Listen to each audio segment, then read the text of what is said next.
Good morning, everybody. Welcome back. I hope everybody had a good Labor Day yesterday.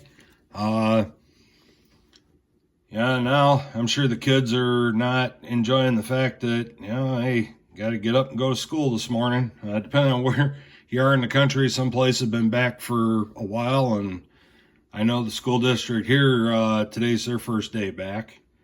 But like I said, I hope you guys had a great Labor Day, great extended weekend. It's kind of cool. Went to one of our local establishments and paid with cash and got home. I was looking at my change and I'm like, hey, here's something you don't see very often.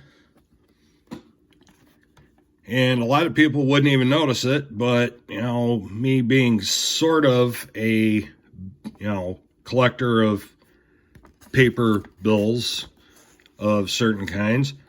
A lot of people wouldn't even notice this, but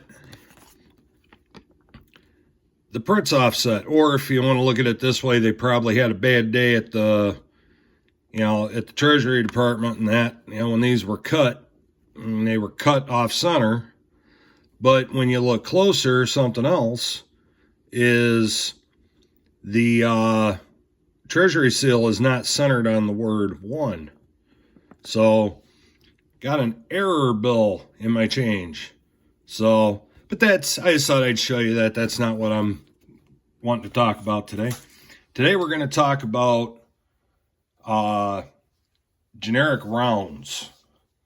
And, they come in all sizes, from, gram up to, sometimes 10 ounces, depending on what you're looking for.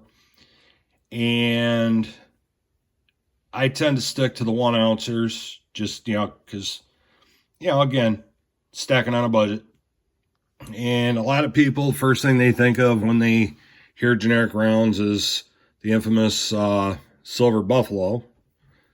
And, yeah, they're popular. Some people don't like them, so they annoy some people. But, it's somewhere you can start out, an ounce at a time. They're not backed by a government. They're minted by private mints. And there's all kinds of designs that you can get on these things. And some of what I've got here, well, most of what I've got here is vintage.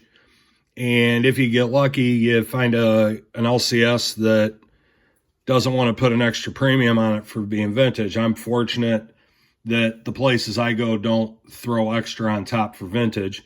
And, you can tell, there's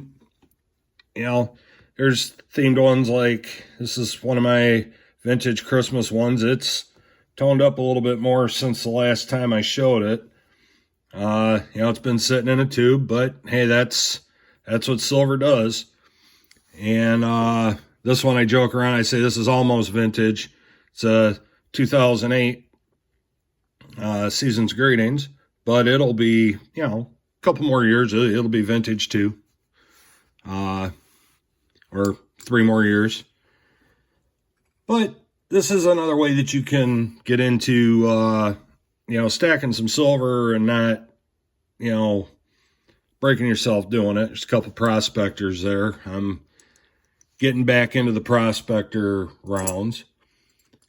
But it's just, and they're cool to look at. There's history behind these. Here's a Universal Trade Unit, the International Universal Trade Unit.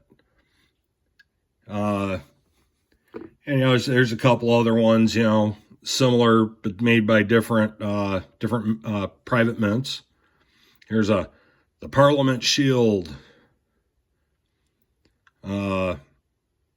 But yeah, it's a way for you to stack some silver, and the premiums aren't quite as high. And yeah, you're not going to get as much back if you go to sell them, but it's something to stack, to put some weight in your stack. There's Sunshine Silver. Say that 5 times real fast. There's a 1982, and again, they're all generic. But it's an idea, something that you can keep in mind if you want to add some silver to your stack, add some weight to your stack, but you don't want to break the bank doing it. And Gold and Silver Stack Attack did a video talking about what, at the time he did the video, what it costs for your sovereign silver. And I'll do a video on that coming up here soon. But, it can get pretty pricey for your sovereign silver. And this is, a little bit cheaper alternative. And like I said, they come in all sizes. But it's just something to think about. And here, you know what? We'll do this and get, back down right to it. It's a good option if you want to throw some weight in your stack. Again, throw some weight in your stack and you don't want to break the bank doing it. So just something to keep in mind. I'm going to get out of here for today. Everybody, like I always say, keep hunting. Keep stacking. Mishy's out.